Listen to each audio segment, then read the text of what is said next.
గడ హాస్పిటల్ ఇబ్బంది పడుతున్నారు, రివ్యూలు పెట్టుకోండి. మా అక్క చెల్లెలకు మంచి వైద్యం అందుతలేదు, అక్కడ హాస్పిటల్ మంచి వైద్యం అందించుండ్రి. సీఎం రిలీఫ్ ఫండ్ అన్నారు, సీఎం రిలీఫ్ ఫండ్ ఇయ్యండి. ఇదన్నీ పెట్టేసి ఎవరు మాట్లాడితే వాళ్ళ మీదకి దాడులు చేస్తామంటే ఇది ఎక్కడ ఎవరు భయపడతారండి? దాడులు చేస్తే భయపడతారా? ఒక్క చేయి మీదకు మీరు చూపెడితే 4,000 మీ వైపు చూపెడతాయి. ఒక్క దగ్గర గొంతు మూయాలని ప్రయత్నం చేస్తే 100 గొంతుకలు వెళ్తాయి. మేము 14 సంవత్సరాలు పోరాటం చేసి వచ్చిన వాళ్ళం. మీ దాడులకో మీరు భయపెట్టిస్తే భయపడో, మా కార్యకర్తలు ఎన్నుకోపోయో తగ్గుంటారు అనుకోకుండ్రి.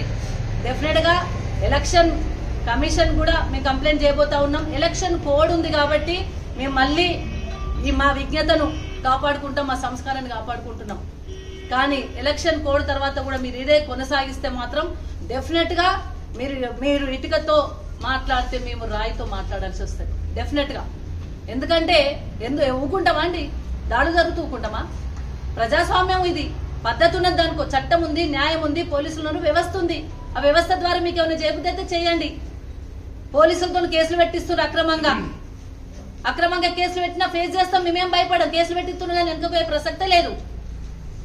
డెఫినెట్ గా అన్నిటిని ఎదుర్కొంటాం.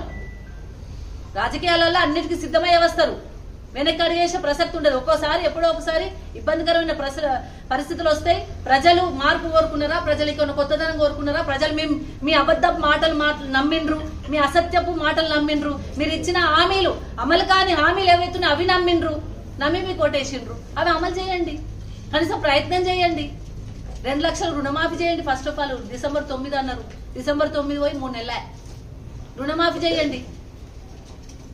ఈ మెదక్లో ఏం అవసరం ఉందో అభివృద్ధి అట్లాంటిది మీరు ఒక కౌన్సిలర్ గా గెలిచి వచ్చిన ఆయనను ఇష్టం వచ్చిన రీతిలో మాట్లాడి కించపరిచి అవమానపరిచి ఆయన ఒక వేదిక ద్వారా తన ఆవేదన వ్యక్తం చేస్తే ఆ ఆవేదన అర్థం చేసుకోకుండా మీరే ఆపాదించుకున్న వాడిని ఆపాదించుకొని దాడులు చేస్తామంటే చాలా పెద్ద ముఖ్యమంత్రి గారు కిందికల్లా మాట్లాడుతున్నారు. మరి అందరి మీద కేసులు పెట్టండి.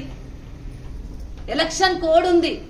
ఎలక్షన్ కోడ్ ఉన్న సందర్భంలో మీరు ధర్నాలు చేసి ఏం సమాధానం, ఏం మెసేజ్ ఇస్తున్నారు ప్రజలకు? మీరు దాడులు చేసి ప్రజలకు ఏం మెసేజ్ ఇస్తున్నారు? మెదక్ నియోజకవర్గంలో దాడులు జరుగుతాయి ఇక నుండేనా? ప్రజలు కూడా అడిగితే ప్రజల మీదకి దాడులు చేస్తామనా? నాయకుల మీదకి దాడులు చేస్తామనా? ఏం మెసేజ్ ఇస్తున్నారు మీరు?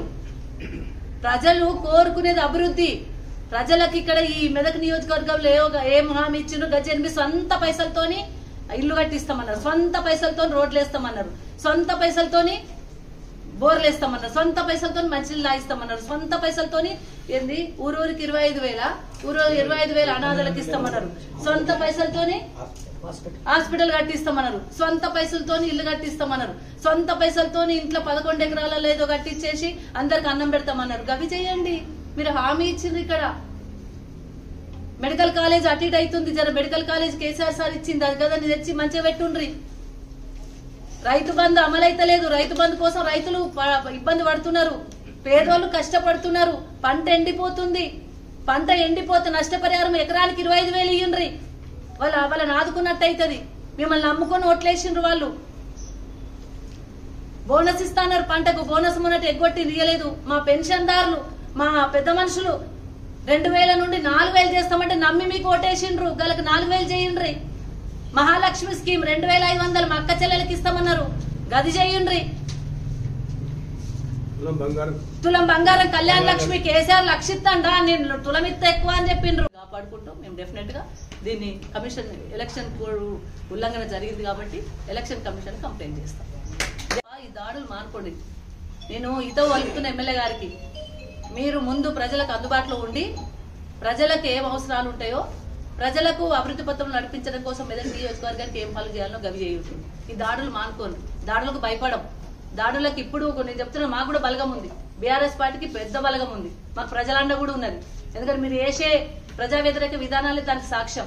డెఫినెట్ గా రేపు మేమందరం కూడా ఊరుకునే ప్రసక్తే లేదు. ఇప్పుడు మాత్రం ప్రజాస్వామ్య పద్ధతిలో పోలీస్ కంప్లైంట్ ఇచ్చినాం, కలెక్టర్ కంప్లైంట్ ఇస్తాం, ఎలక్షన్ కమిషన్ కంప్లైంట్ ఇస్తాం. కోడ్ ఉంది కాబట్టి ఆ కోడ్ను ప్రజాస్వామ్యాన్ని గౌరవిస్తాం. డెఫినెట్ గా మాకు ఇబ్బంది, నిన్న జరిగిన సంఘటన ఇబ్బంది అనిపించినా ఈసారికి బేర్ చేస్తాం.